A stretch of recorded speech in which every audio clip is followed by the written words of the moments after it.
이것은 고등학교 3학년 때 이야기다. 내가 사는 지역은 시골이라 놀이터가 없어서 근처에 폐신사가 놀이터라고 할까 집합소였다. 많을 때는 7명, 적을 때는 3명 정도가 모여서 담배를 피우거나 술을 마시거나 했다. 그 폐신사는 사람이 전혀 오지 않고 민가와 상점이 있는 곳에서 꽤 떨어져 있었기 때문에 고교생이었던 우리에게는 안성맞춤의 집합소였다. 어느 날 학교가 끝나고 그날도 자연스럽게 폐신사에 모이는 흐름이었고 나와 다른 3명, 총 4명이서 자전거를 타고 신사에 갔다. 시간은 4시 이후 정도. 가서 담배 피우거나 주스도 마시고 했다. 11월경이니까 조금 추울 때구나. 이런 헛소리로 이야기꽃을 피우고 있었다. 그런데 신사 입구에서부터 발소리가 들려왔다. 처음에는 다른 아이들이 오는 건가 싶었지만 신사에 들어온 사람은 70대 이상의 할머니였다. 나를 포함한 4명의 대화도 멈추고 가만히 있었다. 그 폐신사에 모이기 시작한 게 고등학교 1학년 때부터였는데 약 2년간 그곳을 집합소로 하면서 지금까지 한 번도 사람이 온 적이 없어서 깜짝 놀랐다고 해야 되나. 우리는 신사 끝쪽에 있는 장소에 있었기 때문에 할머니는 우리의 존재를 알아채지 못했다. 나나 친구들도 어딘지 모르게 들키면 안 된다는 생각이 있었는지 모두 입을 다문 채 가만히 할머니를 보고 있었다. 할머니는 신사의 세전상자 앞에서 경배했다. 경배 때는 생소한 말투로 무언가를 중얼거리고 있었다. 1분 정도 뒤에 세전상자 뒤쪽에 한 손에 들고 있던 가방을 두고 돌아갔다. 설마 사람이 올 줄 몰랐다고 다들 신이 난 듯 이야기를 하고 있었는데 당연히 신경 쓰이는 건 할머니가 두고 간 가방이었다. 나는 왠지 싫은 느낌이 들었지만 친구 A가 세전상자가 있는 곳까지 뛰어가서 가방을 들고 왔다. 돈 뭉치라도 들어있었으면 이라고 말했지만 나는 일부러 신사에 두고 간 거니까 그냥 쓰레기라고 생각하고 그런 건 저기에 두고 와 라고 말했다. 하지만 나머지 3명은 호기심에 가득 찬 눈빛으로 가방을 보고 있었다. 어쩔 수 없이 우리는 가방을 열어보기로 했다. 뭐야 이거? B의 손에는 오래된 신문이 들려 있었다. 신문지의 색이 노랗게 빛발해서 상당히 오래된 것으로 보였다.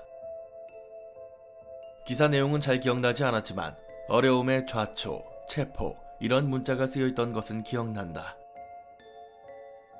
신문의 날짜는 1972년이라고 적혀 있었다. 어째서 24년 전 신문이. 우리는 모두 의아해했다. C도 조금 기분이 나빠졌는지 그만둘까 라고 말했지만 A와 B는 삘이라도 받은 듯 가방을 뒤지기 시작했다. 이번에는 지갑이 들려 나왔다. 오! 돈 들어있으면 술이라도 사서 축제라도 하자 라고 말하며 A가 지갑을 열었다. 안에는 본 적도 없는 부적과 영수증 및 종이 조각이 들어있었다. A와 B는 바로 흥미를 잃은 듯 뭐야 돈 있는 줄 알았네 라고 말했지만 나는 돈보다 내용물에 관심이 있었기 때문에 C와 함께 보았다. 부적은 중국이나 한국의 꽤 오래된 물건으로 보였다. 영수증은 너덜너덜해서 잘 읽을 수가 없었다. 부적은 중국어 또는 한국어로 쓰인 느낌. 나랑 C가 지갑을 꼼꼼히 조사하고 있자 A가 안에서 작은 나무 상자를 꺼냈다. 뭐야 이거? 보물 같지 않아? 그렇게 말하며 상자를 열려고 했지만 열리지 않았다. 나는 그만둬라. 어차피 제대로 된 물건이 들어있을 리가 없고 라고 말하며 말렸으며 C도 기분 나빠졌어 라고 말했다. 하지만 A와 B는 필사적으로 열려고 노력했다. 처음에는 얘들 바보구나 라고 생각을 했지만 A와 B는 그 상자를 땅에 대어보기도 하고 두 사람이 서로 잡아당기기 시작하더니 점점 열어 보이는 행동 자체가 심해지기 시작했다. 젠장, 열려라! 왜 안 열리는 거야? A와 B는 필사적으로 나무 상자를 열려고 했는데 그 모습에서 심상치 않은 느낌이 들어서 나와 C는 말리기 시작했다. 있는 힘껏 말리려고 했지만 생각할 수 없을 정도로 충혈된 눈으로 필사적으로 상자를 열려고 했다. A와 B는 나와 C의 존재조차 눈에 들어오지 않는 것처럼 나무 상자를 땅에 잡아 던지기도 하고 발로 밟거나 서로 당기고 있었다. 이건 위험하다. 다시 말리려고 했지만 A는 도저히 입에서 낼 수 없는 이상한 소리를 내면서 나를 밀쳐냈다. 나랑 C만 어쩔 수 없이 안절부절 못한 상태. 다른 얘들을 부르려고 했지만 당시에는 아직 아무도 휴대폰이 없었기 때문에 누군가를 부르려면 그 자리에서 벗어나야 했다. 나도 C도 혼자 있기 싫었지만 어쩔 수 없기 때문에 C와 가위바위보를 해서 내가 이겨서 다른 애들을 부르러 가기로 했다. 5시쯤 되니까 조금씩 해가 지고 어두워지기 시작했기 때문에 A와 B의 행동이나 주위의 분위기가 굉장히 무시무시하게 느껴졌다. 2년간 집합소로 쓰던 장소가 마치 다른 공간처럼 보였다. A와 B가 나무 상자를 필사적으로 열려는 비정상적인 모습을 보면서 그럼 빨리 갔다 올게 라고 말하며 달려가는 나에게 제발 빨리 돌아와줘 라며 울 것 같은 느낌으로 대답했다. 신사의 계단을 전속력으로 내려가서 자전거를 세워둔 장소까지 뛰어가서 자전거를 타고 가려다가 멈칫했다. 아까 그 할머니가 신사의 맞은편 도로에서 희죽희죽 웃고 있었다. 내가 아니라 신사 방향을 보고 웃고 있었다. 나는 신사로 돌아갈 수도 없었고 할머니에게 말을 거는 일도 두려워서 필사적으로 자전거를 타고 신사에서 가장 가까운 D의 집으로 향했다. 집에서 나온 D는 처음에는 뭐야 그건 이라고 말했지만 내가 필사적으로 설명을 하니까 간신히 위험한 상황임을 인지한 것 같았다. 빨리 가자. 아니 이도 부르자. 나는 D의 집에서 이에게 전화해서 빨리 집으로 와달라고 부탁해서 이의 도착을 기다리고 있었다. 하지만 이는 20분 이상 기다려도 오지 않았다. 밖은 어둑어둑해지기 시작해서 초조해진 우리는 D의 동생에게 이가 오면 신사로 오도록 말해달라고 부탁하고 나와 D만 신사에 가기로 했다. 둘이서 자전거를 타고 신사에 도착해보니 아까 있던 장소에 할머니는 없었다. 나와 D는 신사의 계단을 뛰어 올라갔다. 그리고 내 기억은 여기까지. 다음 순간 나는 병원에 있었다. 일어나려고 해도 일어날 수가 없었다. 열심히 일어나려고 했는데 다리에는 깁스가 되어 있고 팔과 손목에는 붕대. 갑자기 온몸에 통증이 느껴지며 작은 신음이 자연스럽게 나왔다. 잠시 후 간호사가 들어왔고 여기서부터는 잘 기억나지 않았지만 우선 가족이 오고 선생님이 오고 뭔가 바빠 보였다. 교통사고로 당해 4일이나 의식을 잃었던 것 같다. A는? B는? 신사는? D는? 그렇게 묻는 나를 보고 엄마는 처음에는 지금은 괜찮으니까 천천히 쉬라고 말했지만 몇 번이나 끈질기게 묻자 A군과 B군은 사망, D군은 중퇴 라고 말했다. 의미를 몰라서 멍하니 있으니까 A, B, D 나 4명이 자전거를 타고 길을 가다가 트럭이 돌진해 왔고 A와 B는 즉사, D는 의식이 없는 중퇴. 달려온 담임 선생님은 울면서 다행이다, 다행이다 라고 말했다. 저는 신사로 가고 있었는데요. A와 B는 상자를 열려고 했고 D에게 도움을 요청하고 함께 신사로 갔는데 라고 설명했다. 하지만 부모와 선생님은 이해해주지 않았다. 그날 밤 자고 일어나고를 반복하면서 친구들이 죽은 충격보다는 믿을 수 없다는 감정이 강했다. 다음날 아침에 제일 먼저 C와 E가 병문 안으로 왔다. C는 울면서 미안, 30분이나 기다려도 돌아오지 않길래 A와 B를 두고 도망쳤어 라고 말했다. 아, 그랬어? 나는 이런 대답밖에 나오지 않았다. 적어도 신사 근처에서 기다리려고 했지만 그렇게 할 수 없었던 것 같다. C는 네가 가고 얼마 안 돼서 A가 열었다라고 외친 거야. B도 열었다라고 말했고 그게 무서워서 도망쳤어 라고 말했다. E는 잘 모르겠지만 D의 집에 가니까 D의 동생이 신사에 와달라고 너희가 부탁했다길래 신사에 갔는데 뭔가 다른 일이 있는 것 같아서 어쩔 수 없이 그냥 돌아갔어. 그리고 다음날 사고 소식을 듣고 놀란 거야. 평소에 모이던 장소에 가봐도 너희 자전거도 없고 분위기도 어쩐지 이상해서 빨리 돌아온 거야. C와 E는 침울한 표정을 지은 채로 20분 정도를 이야기하다가 돌아갔다. 형사가 와서 여러 가지 물었기 때문에 솔직하게 모두 이야기했지만 신사 이야기보다는 사고 순간의 이야기만 관심이 있는 것 같아서 사고 전후의 기억은 전혀 나지 않는다고 말했다. 그 후에도 여러 번 형사와 변호사가 이야기를 들려줬는데 신사와 관련된 이야기보다는 사고 당시의 이야기밖에 관심이 없는 것 같았다.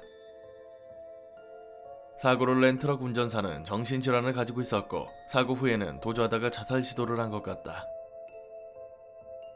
하지만 자살에 실패해서 병원에 있고 대화가 불가능한 상태라고 들었다. 중태였던 D는 결국 그 후에 죽어버렸다. D의 동생은 나를 원망하는 것 같아서 퇴원 후에도 D의 집에 갔을 때도 무시당했다.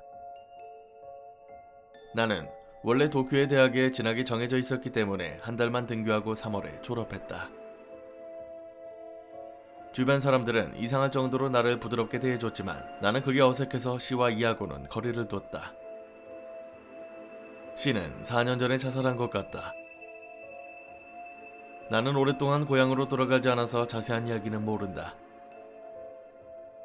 여러 가지 일이 있었기 때문에 고향 지역과는 거리를 두고 지냈지만 작년 11월에 아버지가 돌아가셔서 12년 만에 고향으로 돌아갔다. 대학 졸업하고도 한두 번 오긴 했지만 하루에 1시간 정도만 머물렀기 때문에 여유 있게 돌아가는 것은 12년 만이었다. 장례식도 모두 끝나서 도쿄로 돌아가려고 했는데 엄마가 어쩐지 불쌍하게 보여서 최대한 시간을 쪼개서 머물기로 했다. 할 일도 없어서 12년 만에 걸어서 시골 마을을 어슬렁거리고 있었는데 갑자기 그 신사가 궁금해졌다. 사실은 생각하기도 싫었지만 그 마음과는 다르게 신사가 신경 쓰이는 가고 싶다. 그런 마음이 강하게 느껴졌다. 그때 관계된 사람 중에 남아있는 사람이라고는 이뿐이었지만 12년간 서로 본 적이 없어서 연락하기가 껄끄러웠다. 그래서 어쩔 수 없이 혼자 갔다. 걷다 보니까 신사는 집이나 학교에서 꽤 멀었던 느낌이었는데 지금은 비교적 가깝게 느껴졌다. 단골 슈퍼는 사라지고 그 자리에 건물이 들어서 있었으며 근처에는 편의점이나 대형 쇼핑몰과 아파트가 들어서 있었다. 12년 전의 경관과는 많이 바뀐 모습, 하지만 신사는 그대로였다. 그날 그대로인 신사였다. 나는 갑자기 무서워졌다. 심장이 두근거리고 손에서 땀이 솟아나왔다. 돌아가고 싶은 마음이 컸지만 이제 와서 되돌아가는 것도 마음에 걸려서 과감하게 조심조심 계단을 올랐다. 변하지 않은 풍경이었다. 하지만 변한 것도 있었다. 신사는 깨끗하게 되어 있었다.